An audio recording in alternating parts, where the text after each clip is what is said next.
Hi, welcome to our presentation on website evaluation. Today we will clarify how educators should evaluate their internet sources by way of example and by using the criteria on Alexander and Tate's website evaluation tool checklist. Website evaluation is critical for educators' professional development. Educators cannot simply take all websites and resources as fact, but instead ensure that the content that they find is quality so that they can best teach their students. It's important for educators to explore new instructional methods to adapt to today's classrooms. We will use Yale Center for Language Study website to demonstrate evaluation.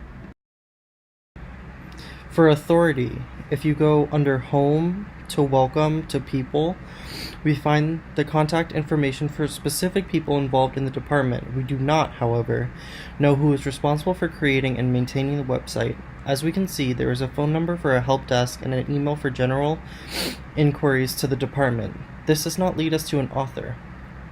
This is not a terrible issue in terms of authority because a website is not one that advertises the authorship of scholarly work. Rather, the site fosters the sharing of ideas in the language community. Because the site is the product of the prestigious Yale University, we should not dismiss the legitimacy of this website. Inaccuracy. Because this site does not publish its own information, the first requirement within the accuracy criterion does not directly apply. However, there are links to the resources embedded directly into the list of online resources. We have not found any instances of error on the site, so clearly the website is maintained well. The only information the site really produces itself are the descriptions of the resources as seen here, and we don't know who writes them, but they are good overviews of the resources. This chart is also very readable. Under objectivity, this website is free from advertising. About half of it is provided as a public service because some resources require Yale logins, as Yale evidently pays for its faculty and students to access them.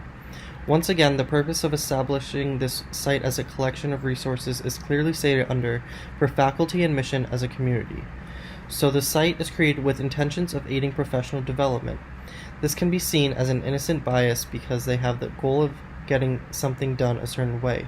However, there is no political bias or anything similar that would impede on objectivity.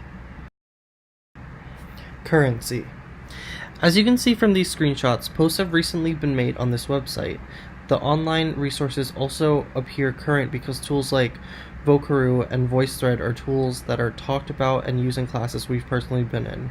The questions as to how data is collected and how additions are indicated are irrelevant for this website.